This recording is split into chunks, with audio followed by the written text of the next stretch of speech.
I already know it. Hello, everybody. Welcome back to Wisdom Wisdom Wednesday. Wednesday. Yeah. Yes. The it's plural again. I know.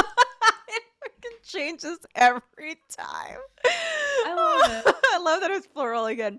I love those glasses. Where did you get those? Thank you. Where did I get these? I got these at this little, I think it's called like the I Group dispensary in Portland. Oh, I need to get some. They're super lightweight. And I feel like a librarian who Yeah, no, I I love it. love Sexy books. librarian though. They're very chic. Thank you. I love that. Yeah, I like them a lot. Okay, so we're here today and um, I had to pause for a second because I wanted to wish everybody a happy new year, even though it's still December, by the way. We're so close though. It's close enough for us to be recording in advance. Just so you guys know, a lot of the podcasts that you're going to be listening to this season are have all been pre-recorded because I will be knee deep. I was going to say knee deep in shit. Knee deep in the promotion of my book, which is coming to a bookstore near you. It's on Finally. pre-sale already. No, not yet. It's not? No, not until the 22nd of January. Oh, okay. So this month. So this month, in a couple weeks, you guys will be you'll hear us talking about it. Don't worry. You'll see it all over the place. I'm going to take over all of Tessa's social media handles, and you'll definitely know that the book is coming out soon. Yes, we're doing it.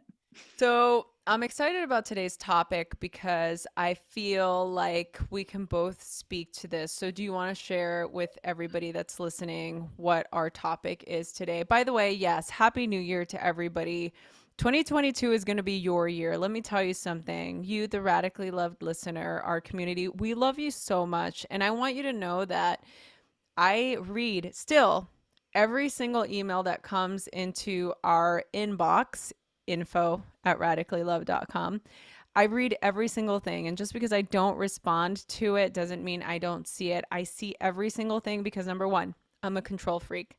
Number two, I'm interested truly in what you have to say. Even those of you that don't always have nice things to say, I want to know. And so I just want to say to all of you that have been supporting me and supporting us throughout this journey, this podcast has completely changed my life. I mean, I started doing this podcast in the living, no, in the dining, on the dining table in my house in Portland with an H4 Zoom recorder with my headphones attached with this little dongle thing attached to my phone because I would do these interviews via the phone. And some of the first early on podcasts for those old schoolers back in 2016, you can hear the quality's fucking atrocious. It's so bad.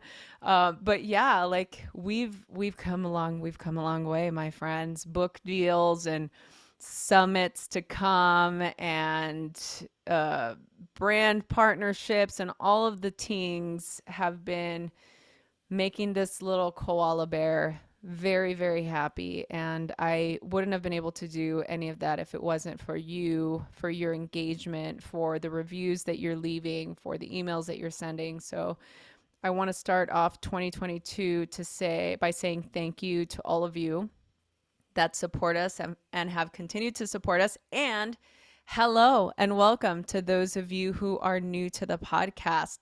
This is a very engaging and loving and inclusive community that we have built here at Radically Loved.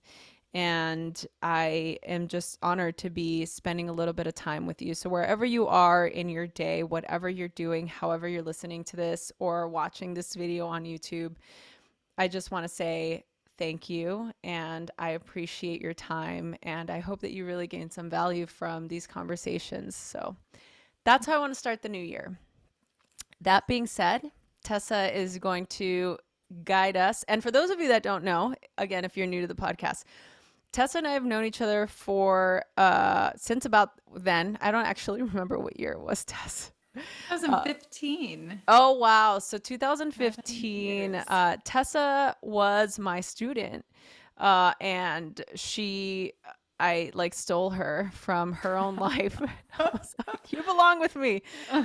So that's how we met. And she did several of my trainings. And she's actually one of another person, Christina Coco Hackenjos, who is certified to teach my 200-hour level teacher training now because she is that good. Oh. I I love the mean, little thank oh. you. So Oh, that's who thank Tessa you. is. Tessa, please feel free to share any message you have with our listeners. Well, I didn't realize that you had the power to make me blush so fiercely. So thank you for that. I thought it was like, I don't know. I thought somehow like that I moved beyond that, but apparently not. Anyways, happy new year. Happy 2022. We're so excited to be here. I'm excited about 2022. I'm excited about the summit that's coming up. I'm excited about going to Mexico. I'm excited about your amazing book. I can't wait to get my hands on it. I'm going to gobble it up, Yeah. thumb through those pages, rub my face in it. Yeah. Oh, whoa, whoa. I Let's know. keep it NC-17 here. I mean, Um, but there's something about holding a book, like the yes. smell of it and the texture of it. Do you know what I mean? I can't wait. Yes. I mean, this is you talking dirty to me right now because let me tell you something. When we talk about books or anything that involves holding a book, lighting a fire, getting all cozy, sipping that matcha tea, I am here for it.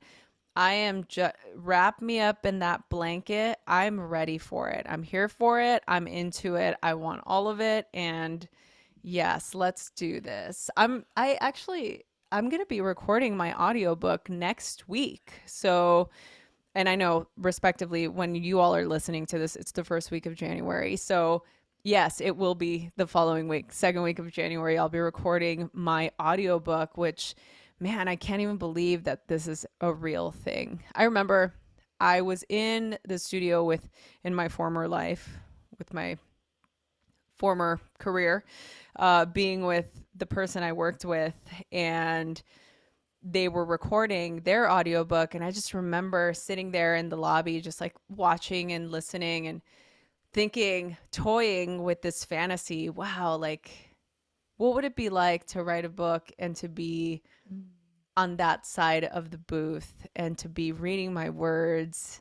Wow, it seemed like such an elusive thing. Like it was just so otherworldly. There was no way that that would actually ever happen. There's just no way that I would be able to, number one, write a book, that anybody would want me to write a book, that anybody would want to read the book, that I would ever be able to make the time and gather my thoughts well enough to compose a book.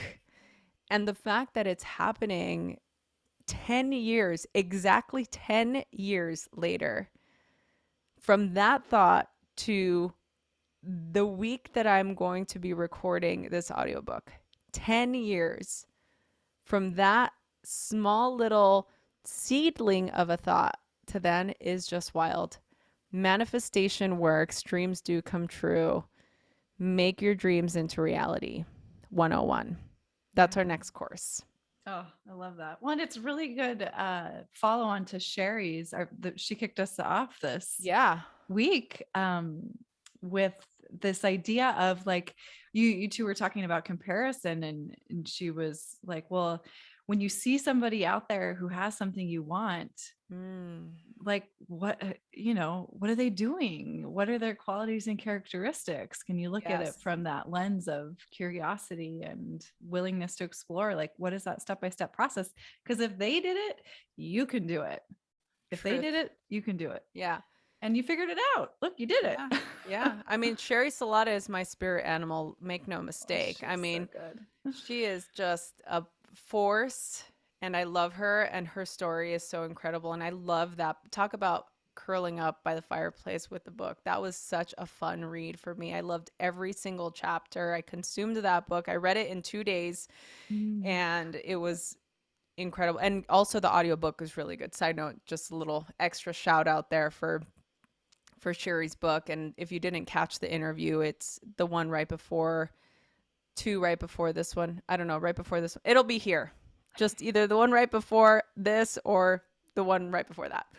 But anyway, yeah, I want to have this conversation because I think it's something so poignant, especially in a time where, let's say, we're in a place where we're achieving a certain type of success, or we're in this sort of comparisonitis frequency.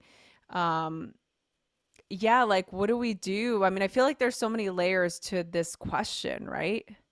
Oh yeah, absolutely. And I mean, kind of like there's the element of maybe jealousy. What's that person got that I don't have? Why don't I have it? How do I get it? But I always, whenever I think about jealousy and this topic of comparison, I think back to the Yoga Sutras and the four locks and the four keys, which is one of the sutras. And so, and it's kind of what Sherry was saying. It's like you think about that person who has the thing that you want, and you lovingly wish them well, and you also, look at them as a source of inspiration. And like I said, if they can do it, so can you. There is a Yeah, way. There is a way. yeah. Um, yeah, I think comparison obviously can be something so insidious, especially when it comes to our ability to keep forging forward, because it can stop us in our tracks, you know? Mhm. Um, what are we talking about today? I know. I'm so excited for this topic.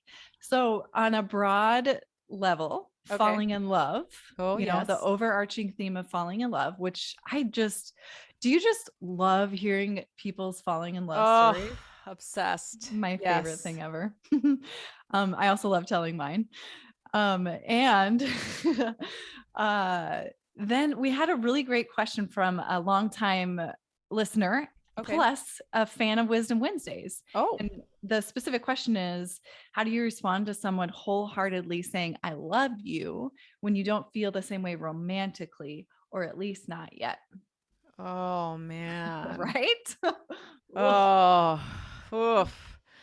Okay, I think so. I knew that this topic was coming up, and I did a little bit of research. I wanted to see what the statistics were with saying I love you, and like, I guess I was looking at it from a perspective of how soon is too soon, right? Like, Yeah.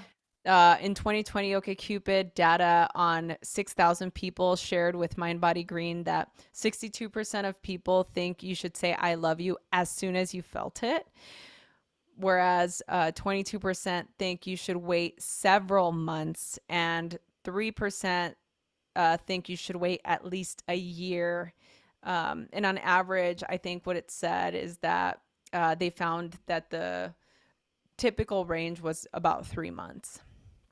Um, but the question really here is, what do you do if if you don't correspond? Have you ever had that happen to you? Oh gosh, it's hard to remember because I've been in a relationship since I was born. Um, uh, maybe I think so. Here's what I think of. It's the same way I approach compliments. It's just say thank you. Oh my God, so awkward. Oh, Um, is that terrible? so no, it's not. I mean, I still say it today. Tori will say I love you, and I'll be like, thanks. So it just really, it's just really, I I mean, think at that point I'm just, genuinely. yeah, I think at that point I'm just being a little bit of, as he would call it, a turd. Um, I'm, I'm just acting out.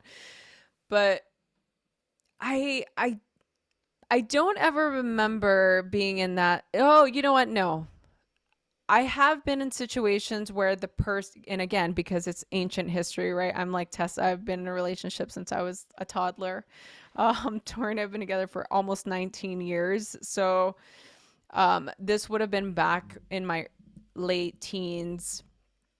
uh I had a friend that was wanting to be in a romantic relationship with me, and it I just didn't feel the same way, but I still really liked them, and I guess I was kind of hoping that it would fizzle out, Mm. and that if I continue to keep things, oh, in fact, by the way, this person is still involved in our lives and Tori does not even know this, but so do not tell him, everyone. It's okay, he doesn't listen to the podcast. So he for many years, even after I was with Tori, kind of tried to sort of push a little bit more towards wanting to get involved romantically, especially once I got into the relationship with Tori, because maybe he saw like, wow, she's really into this guy. Now's my chance. And again, I wanted to keep this relationship because I really love this person. Um, he's not in all our lives as much as he was in the beginning now, but he's since married and had kids, and he's not really in the picture very much. But it was very awkward and difficult to try and diffuse that, and I didn't know what to do to sort of create that boundary. Like, I am not that person for you. I don't feel the same way. And other than saying that, uh, on several occasions, I think I just created some space Mm. between us. Um, but at the end of the day, you really have to ask yourself. I remember having this conversation with a spiritual counselor at the time. I was working with somebody in the early stage of Tori and I's relationship. I was in my early 20s, and I was in on my spiritual path, learning and going to landmark forum meetings, and going to the Bodhi tree and doing workshops with, like these really famous self-help gurus. And I was kind of on that train, and I was working with a spiritual counselor therapist at the time. And he said, are you keeping this person around as a way to feed your ego, Mm. to uh I can't remember what he called it, but the sort of like ego feeding. Yeah. You're keeping this relationship just to make you feel good, because if you're not corresponding, um, it's almost like once the relationship crosses that threshold, unless there's very, very clear boundaries, it's kind of hard to go back. And then at that point, subconsciously, the mind is just wanting to keep that person around to sort of feed that part of you that likes that attention. Mhm. So that's one facet to this. I don't really know that our listener is asking that. I think maybe she's asking more, what do you do when somebody says that and you just don't feel the same? And I'm a big fan of just be honest. Mhm. And just, if you don't feel the same, then you have to create that boundary. Do you want to pursue a relationship with this person? Like, for example, be a friend? How close of a friend? You know that we all know this, right? It's going to be really hard for you to maintain a deep friendship with somebody that's in love with you. Mhm. At that point, it's just not fair for the other person, and it's a selfish endeavor because it's a very asymmetrical relationship, which we've talked about on the podcast before several times, right? This sort of asymmetry in friendships where you're the one that's getting the bulk of the energy fill and the other person isn't. So it takes a big, honest conversation. What do you think?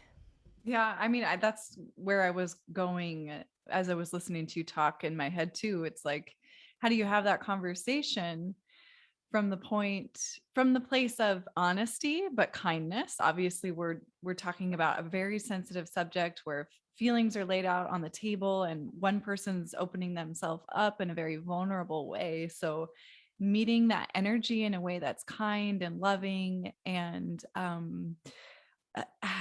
it's that's tough because you do want to be honest and you don't want to placate the other person, but you don't want to hurt their feelings. So I think how I would approach that is I would do my best to say something along the lines of, I care a lot about you. You mean a lot to me.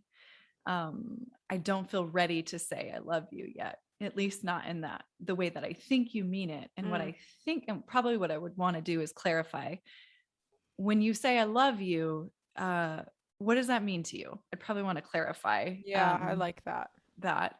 And then I would say, okay, thank you for sharing that with me. I'm sure that, felt really scary, maybe something like that. Just to acknowledge that, like, that's a hard thing to do when you're not sure how it's going to be received. And also say, I appreciate that. Thank you so much. And this is how I feel about you. I love you in this way. Maybe we have different definitions of love.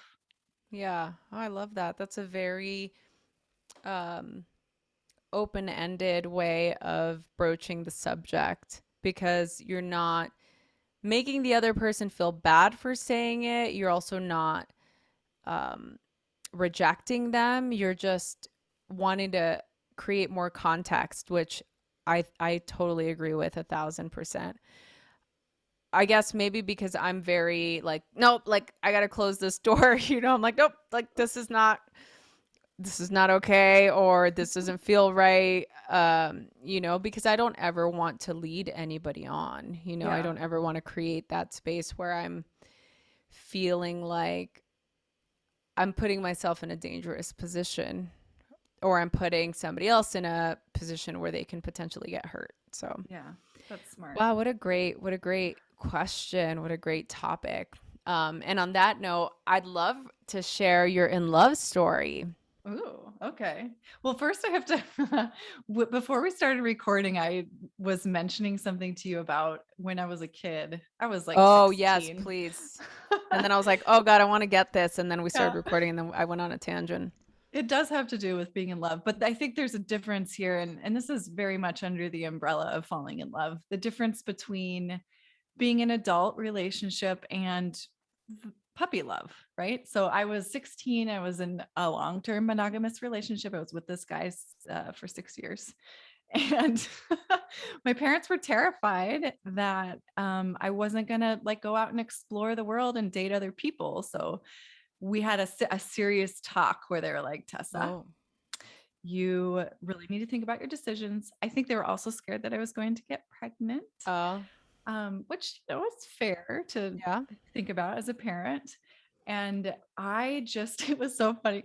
As I think back on it now, I keep thinking of the Stephen Colbert movie where his daughter's like, "You're a murderer of love." Do you know what movie I'm talking about? Mm-mm, no, but it Oh, well, sounds hilarious. it's so good. Anyway, so my dad, I was like, "Dad, I love him." And he was Oh, like, "You don't know what love is." oh, And so that was my puppy love experience, right? yeah. And so, anyways, let's fast forward to my current partner, Jorge, who I've been with for over a decade, as most of you know. I talk about him all the time. So, Jorge, I met him in college. And so I went to school in this little tiny town in Oregon. It's called Ashland, Oregon. And the ratio of women to men is 3 to 1. So first of all, there's like a ton more women than there are men. And then so I've always been attracted to like tall, dark, and handsome characters. And I don't think I've ever actually dated let's say quote unquote American guy. So I've always dated like Korean or Mexican or other nationalities. And Jorge was no exception. And in Ashland, there were like maybe 5 other guys of international race. And so he stuck out like a sore thumb because first of all, he's 6'2". He's from Mexico. He's just learning English. He barely speaks a bit of English. So he has this beautiful, thick accent, which I'm just like falling all over myself for. She's And swooning. She's yeah. swooning. Oh, like I couldn't even, Rosie, I'll tell you, I couldn't, there was no one else in the world I could see. When I Oh, met wow. Jorge, I was like, oh my God, he's my world. And it like basically was drooling. And so I met him. He used to be a server at a restaurant in downtown. And I went in there with one of my good friends.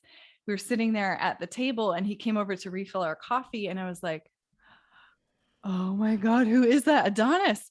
And I was like, okay, I'm going to go pay because he was up at the cash register Yeah. cashing people out. And I was like trying to flirt with him, but he was so busy and just oblivious. And so it turns out that he went to school. We went to school together. So I ended up seeing him on campus. I was sitting outside the library, which is where I worked, which is a shocker to you, I'm sure. I was So out sitting of outside, character. right? So I'm sitting outside the library eating my lunch, and he passes by and he recognizes me and he stops to talk. And I remember having to like very closely pay attention to what he was saying because again, he was just learning English and his accent was really thick. And I was like, I don't care what you say to me. You could just keep talking because I will just listen to you all day. So we started to see each other more and more often. And we ended up starting to go salsa dancing together. So I also love to dance. I was a dancer since I was 5. And this beautiful Adonis man happens to be an amazing salsa dancer. He's so good Naturally. naturally. And so we just had this chemistry on the dance floor. It was like insane. I don't even know how to describe it. We would knock people over. I would step on other people's feet just to make like space for our wild and crazy turns. Side note, we were both with other people at the time, but we Oh, were in our early 20s and just, kind of young and dumb. yeah.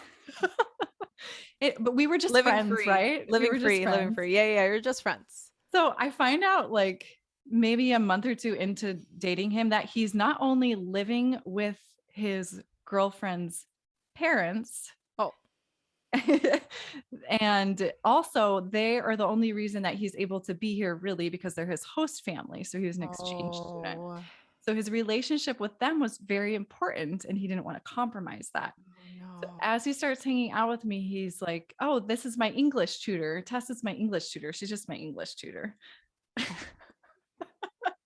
But he starts like showing up in my apartment, leaving me he worked at a bakery. So he would leave me like chocolate covered strawberries and very like sweet, swoon worthy romantic gifts. I would come home every day to something on my porch.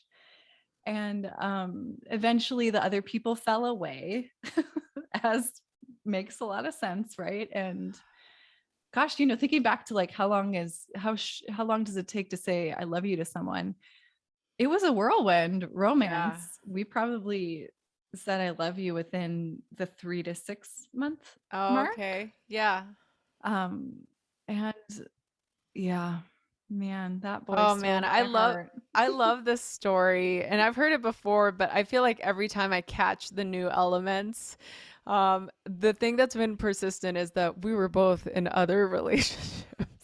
Side note, I can't not say that. Side note, it's important to note that we were both romantically involved with other people. I love that story so much. And yeah, no, I look, I I love hearing people's stories of falling in love, and it's always so exciting. What do you think right now, like that feeling of even telling the story of falling in love? What is it like now, almost 2 decades later?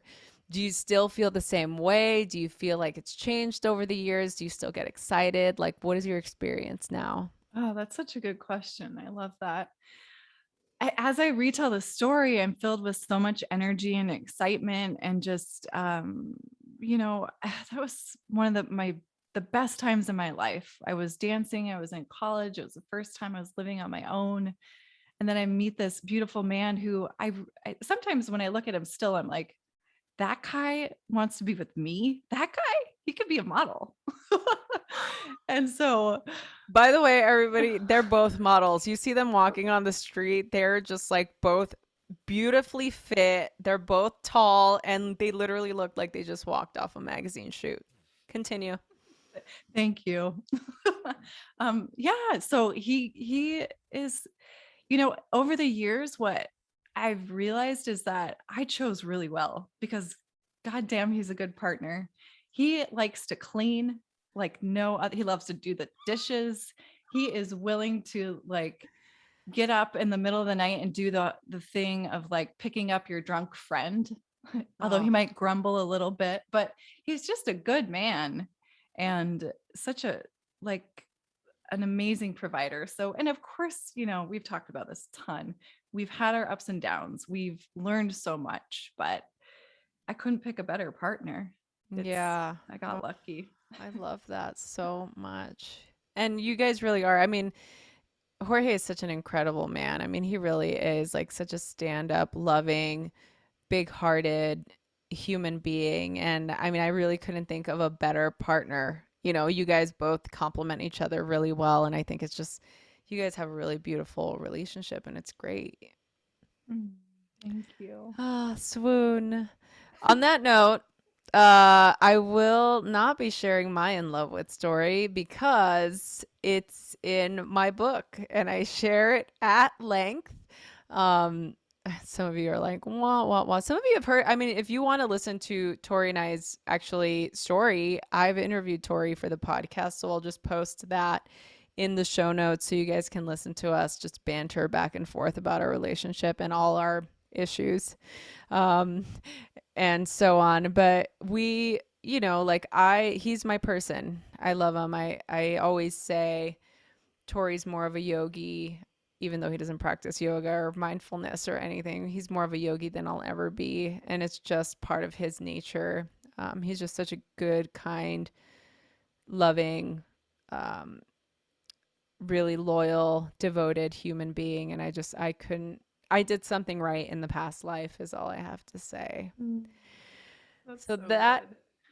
that's good. So that being said, everybody, happy new year and I cannot wait to see what this year brings. And for those of you that have been here, 2022 is going to be our year. You know, we have a big opportunity to just do the things that we want to do, to put the work in, put the energy into our dreams that we want to turn into reality, to have that, you know, rock solid, laser sharp energy um, in everything that we do. Stay really grounded, stay radically supported, and stay radically loved. Thank you so much for joining us. Don't forget to subscribe, rate, and review. Those of you that are new, welcome, and we'll be back.